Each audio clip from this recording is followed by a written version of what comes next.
to be exact. Falcons open camp on Monday, and so do we. Inside Training Camp Live, bringing you 9 hours of live training camp coverage daily with interviews and insider access from all 32 teams, the likes of which you can only get here on NFL Network. I met Le'Veon Bell yesterday, and I'm like, whoa, like this Le'Veon Bell, like the number one running back in the NFL, like it's just crazy. So, but I know I'm one of the people too, though. So it's like, yeah, I've talked to a couple different guys. I won't say who they I don't know if they like me yet. I just don't like defenses. So I want to be able to be the most prepared to rip them apart. So that's what I like about it. There was actually times where I didn't forget I got drafted, but everything settled down so much in my hometown and everything that I just kind of like felt normal again for a second, and then it kind of hit again. I was like, oh yeah, I'm an Eagle.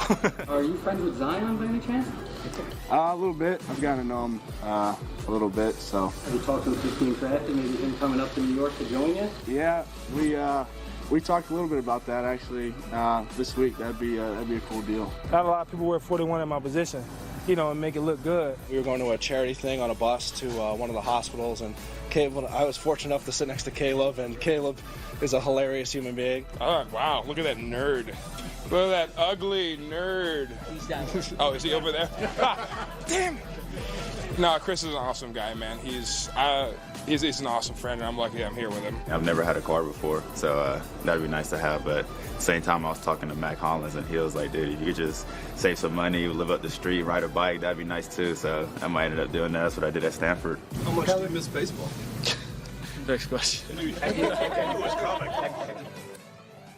Good stuff there from rookie camp. A little different than training camp, as the rookies are about to learn, trying to avoid the Turk, which the DJ was for the first 2 years of his NFL career. I do not miss that gig. That's the guy who cuts people. I don't think that the guys we're about to talk about are in danger of being cut. Rookies that you think will make an immediate impact on the field, starting with who? This is what gets me fired up about training camp, seeing these rookies. And I'll start with Quinnen Williams with the Jets. Need to get him signed, but once they do get him signed, somebody that dominates against the run, dominates against the pass. Every single game I watched at Alabama last year, he was the best player on the field.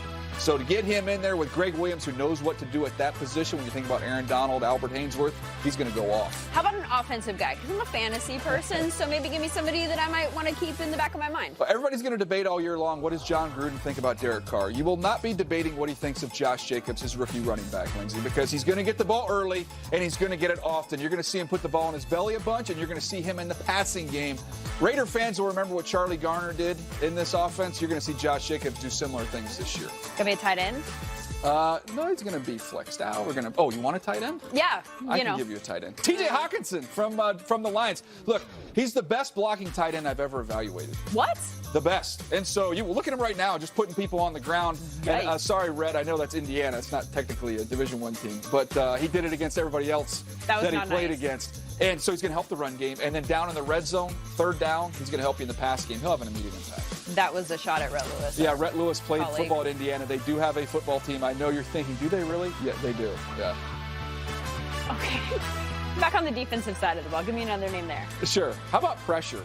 If you're LJ Collier, you need to generate pressure while under pressure, because Frank Clark is gone. They moved on from Frank Clark. He's now a Kansas City Chief.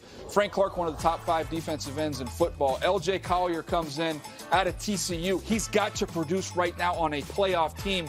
And to me, the Seahawks' belief in him is what leads my belief in LJ Collier. Why do you phrase it like that? I liked him. I liked him as a player. They loved him as a player and thought he was a perfect fit in their defense. So I think he does well right out the chute. Well, no offense, because I think you know what you're talking about. But, I think Pete Carroll does too. Maybe a little bit more. Oh, wow.